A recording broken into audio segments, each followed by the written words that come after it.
میرا پیارا نبی کتنا پیارا نبی سارے ڈاکٹر غلام محی الدین نقشبندی صاحب جن کو ہم 92 نیوز پر روزانہ صبح کے پروگرام میں سماعت کرتے ہیں، آپ تشریف لاتے ہیں، اپنی محبتوں کا خیرات حضور سیدی قبلہ عالم کی بارگاہ میں پیش کریں گے۔ محبت سے نعرہ لگائیں، نعرہ تکبیر، نعرہ رسالت، نعرہ تحقیق، نعرہ حیدری، نعرہ غوثیہ، فیضان حضور سیدی قبلہ عالم۔ علیک یا سیدی یا حبیب اللہ۔ نہایت مکرم و محترم عظیم سادات کرام، عظیم علماء کرام، محبین مصطفیٰ کریم، اللہ کریم کی بارگاہ قدس میں دعا ہے وہ ذات لم یزل آج کی یہ عظیم الشان روحانی کانفرنس بسلسلہ عرس مبارک حضور قبلہ عالم حضرت خواجہ نور محمد مہاروی رحمہ اللہ تعالی اپنی بارگاہ قدس میں قبول فرمائے۔ مبارکباد پیش کرتا ہوں حضرت قبلہ وارث علوم اولیاء و صوفیاء حضرت قبلہ سید خلیل الرحمن شاہ صاحب دامت برکاتہم القدسیہ، عزت مآب مکرم و محترم صوفی اسلام حضرت قبلہ سید محمد اعجاز حسین شاہ صاحب، عزت مآب مکرم و محترم سید محمد آصف حسین شاہ صاحب، اور مکرم و محترم حضرت قبلہ پیر طریقت جناب قاری محمد یعقوب قادری صاحب، مفتی اسلام جناب مفتی محمد خلیل الرحمن قادری صاحب، اور مجھ سے قبل بہت ہی احسن انداز میں بیان فرما رہے تھے مفتی ہارون آباد، مفتی اسلام، محقق العصر حضرت قبلہ مفتی محمد منور حسین سعیدی صاحب، حضرت قبلہ پروفیسر محمد نصیر صاحب، دیگر جمیع ارباب علم و دانش تشریف فرما ہیں۔ چند باتیں کر کے میں اپنی گفتگو سمیٹتا ہوں۔ معزز احباب، یا ایھا الرسول اور یا ایھا النبی سے تو کئی مقامات پر خطاب کیا ہے، مگر یا ایھا الرسل سے ایک ہی مرتبہ خطاب ہے۔ تمام رسولوں سے اللہ کریم نے ایک مرتبہ ہی خطاب کیا ہے، یا ایھا الرسل، اور آگے کیا فرمایا؟ کلوا من الطیبات واعملوا صالحا۔ اے جمیع رسولو، اے تمام جماعت رسل، کلوا من الطیبات، جب بھی تم کھاؤ تو پاک چیز کھانا، وَعْمَلُوا صَالِحًا، اور عمل صالح کرنا۔ اس کا مطلب کیا ہوا کہ کھانے کو عمل صالح پر فوقیت کیوں دی؟ پہلے کھانا بیان کیا، پھر عمل صالح کا تذکرہ کیا۔ وہی جو بات حضرت خواجہ باقی باللہ رحمۃ اللہ تعالی علیہ آپ نے کہی تھی، آپ فرماتے تھے فعل حرام از نتیجہ لقمہ حرام است۔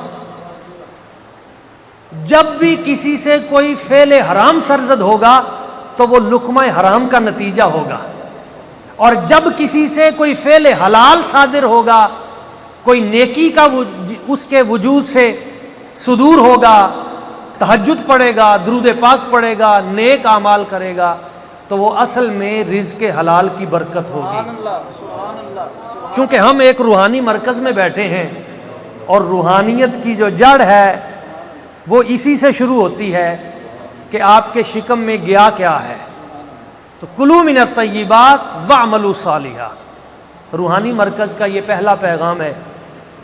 نبی پاک صلی اللہ علیہ وآلہ وسلم حضور کی جو دعائیں ہیں وہ تو ہزارہا دعائیں ہیں، اور ان پہ الگ سے بڑے بڑے تھیسز وہ لکھے جا چکے ہیں، مگر قرآن مجید میں نبی پاک صلی اللہ علیہ وآلہ وسلم حضور کی ایک ہی دعا ہے۔ انبیاء کرام کی تو کثیر دعائیں موجود ہیں، مگر ہمارے نبی اکرم نور مجسم صلی اللہ علیہ وآلہ وسلم حضور کی قرآن مجید میں ایک ہی دعا ہے جو آپ نے مانگی اللہ کریم سے. وہ کیا مانگا؟ ربی زدنی علما، الہی مجھے علم عطا فرما. اور اس علم سے مراد علم نافع ہے. علم نافع رب جب کسی کو عطا کر دیتا ہے تو علم نافع ہو اور اس کے ساتھ عقل حلال ہو، یہ دو چیزیں جب مل جاتی ہیں تو پھر اللہ کریم اسے وہ تمام کی تمام برکتیں اور خیر عطا فرما دیتا ہے جو ایک بندہ مومن کے لیے مطلوب خداوندی ہے.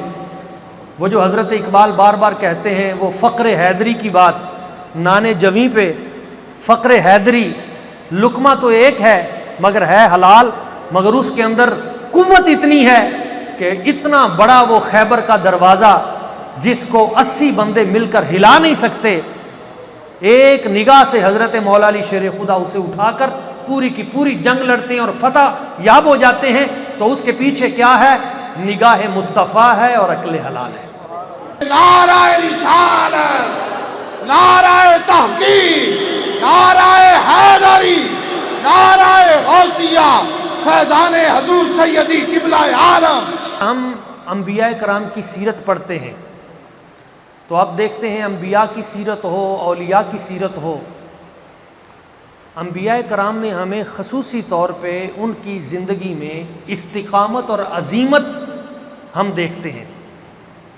مشکل سے مشکل ترین حالات میں بھی انہوں نے عزیمت کا رستہ نہیں چھوڑا.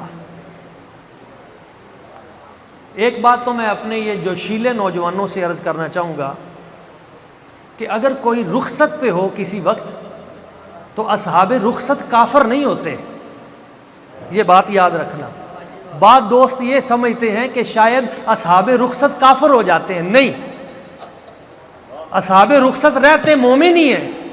اور یہ بھی یاد رکھیں کہ قرآن مجید نے ان کو ولی بھی کہا ہے. اب دیکھیں نا، وہ جو اصحاب کہف تھے وہ بادشاہ وقت کا ڈٹ کے مقابلہ تو نہ کر سکے، سامنے تو کھڑے نہ ہو سکے، مگر اپنے ایمان کو بچانے کے لیے انہوں نے رخصت کا رستہ اپنایا. ایمان کو بچانے کے لیے غار میں چلے گئے، پس پردہ چلے گئے، کام کرتے رہے، مگر رب نے ان کی ولایت سلب نہیں کی. یہ آپ کو سمجھ آ گئی ہوگی میری بات کی کہ اصحاب رخصت بھی کافر نہیں ہوتے، ایمان سے باہر نہیں جاتے. اپنے ایمان کو اگر کوئی پیچھے رہ کے بچا لے اور وہ یہ سمجھ لے کہ میں اس وقت ان حالات میں اگر جاؤں گا تو میرا ایمان ضائع ہونے کا خدشہ ہے، میں اپنی عبادت، اپنے بچے، اپنا ایمان، اس کو اس طرح سے بچا کر اپنے ادارے، اپنے طلباء، اپنے حفاظ، یہ اس انداز میں دین کی خدمت کرتا رہوں تو یہ بھی ایک دین کی خدمت ہے. اور یہ آنے والے دنوں میں انہی اصحاب رخصت میں سے اللہ تعالیٰ اصحاب عظیمت پیدا کر دیتا ہے. نعرہ رسالت، نعرہ تحقیق، نعرہ حیدری، نعرہ غوثیہ، فیضان حضور سیدی قبلہ عالم. دوسری بات ہے، اصحاب عظیمت وہ ایمان سے باہر تو نہیں جاتے اور اللہ تعالیٰ انہیں برکتیں بھی عطا کرتا ہے ان کی عبادت اور محنت کے باوجود. اس کے ساتھ ساتھ مگر یہ یاد رکھیں، پوری تاریخ انسانیت میں تاریخ کا دھارا جنہوں نے بدلا ہے وہ ہمیشہ اصحاب عظیمت ہی ہوتے ہیں، وہ ہمیشہ اصحاب عظیمت ہی ہوتے ہیں. آپ دیکھتے ہیں حضرت زکریا علیہ السلام، کل میرا ٹی وی پہ ان کے حوالے سے پروگرام تھا، مجھے یہ سعادت ملی. حضرت سیدنا زکریا علیہ السلام اصحاب عظیمت میں سے ہیں. آپ کے ایک ہی بیٹے ہیں حضرت یحییٰ علیہ السلام، اور وہ ایک بیٹے بھی یہودیوں نے شہید کر دی. اور جب آرا آپ کے جسم پہ چل رہا تھا، اب ان کے اندر اپنی قوم کے بارے میں درد کتنا تھا، ایک مبلغ کو فکر کتنی ہونی چاہیے. تو جب آرا ان کے جسم پہ چلنے لگا تو فرشتوں نے کہا اس قوم کے لیے بد دعا کریں. انہوں نے آپ کے بیٹے کو بھی شہید کیا، 43 انبیاء کرام کو بھی شہید کیا ایک دن میں، اور اب آپ کو شہید کرنے لگے ہیں، ان کے لیے بد دعا کریں. تو حضرت زکریا علیہ السلام نے کہا نہیں، مجھے نظر آتا ہے کہ ان کی نسلوں میں سے کوئی نہ کوئی ضرور ایمان لے کے آئے گا، میں بد دعا نہیں کروں گا. اس کا مطلب ہے کہ مبلغ کا صبر اس درجے کا ہونا چاہیے. مصیبتوں کو برداشت کر کے اس کی آخری کوشش ہو کہ میں نے کسی نہ کسی طرح اس قوم کو ہدایت کی طرف لے کے جانا ہے۔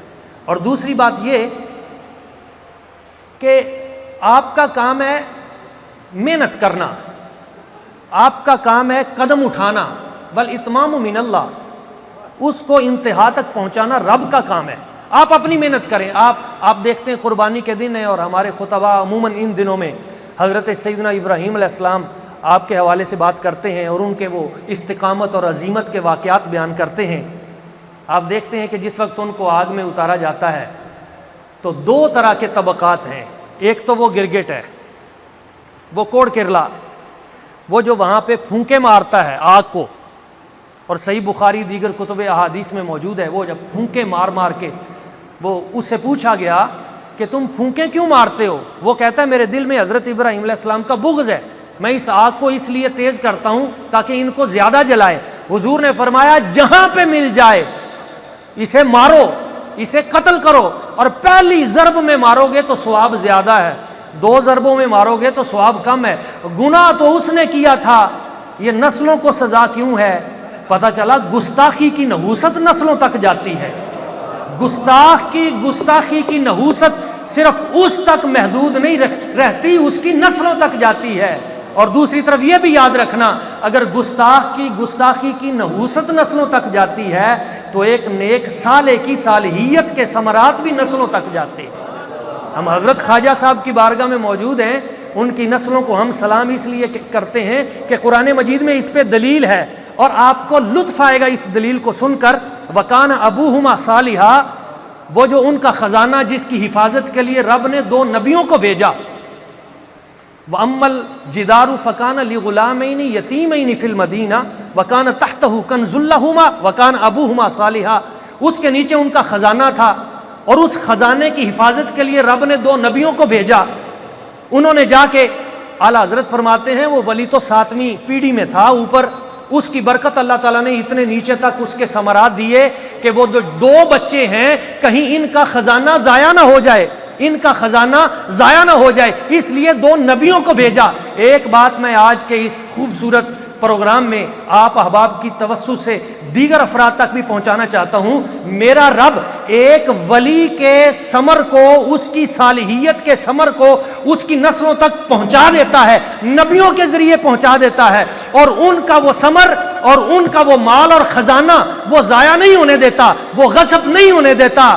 تو جب رب ولی کی ولایت کی وجہ سے اس کی نسلوں میں اس خزانے کو ضائع نہیں ہونے دیتا، تو مصطفیٰ کریم حضور کی بیٹی کا باغ کیسے حضرت صدیق اکبر کھا سکتے تھے؟ بات کی سمجھ نہیں آئی آپ کو؟ یہ کیسے ہو سکتا ہے کہ جو رب ولیوں کی ولایت کے تصدق سے ان کے بیٹوں کا اجر اور ان کے بیٹوں کا خزانہ ضائع نہیں ہونے دیتا، تو وہ رب نبی پاک صلی اللہ علیہ وسلم حضور کی صاحبزادی ان کا باغ وہ کیسے؟ یہ ہو ہی نہیں سکتا۔ حضرت سیدنا صدیق اکبر رضی اللہ تعالیٰ عنہ ان کی طرف اٹھنے والی انگلی دراصل اللہ کریم کی ذات ببرکات کی طرف اٹھتی ہے۔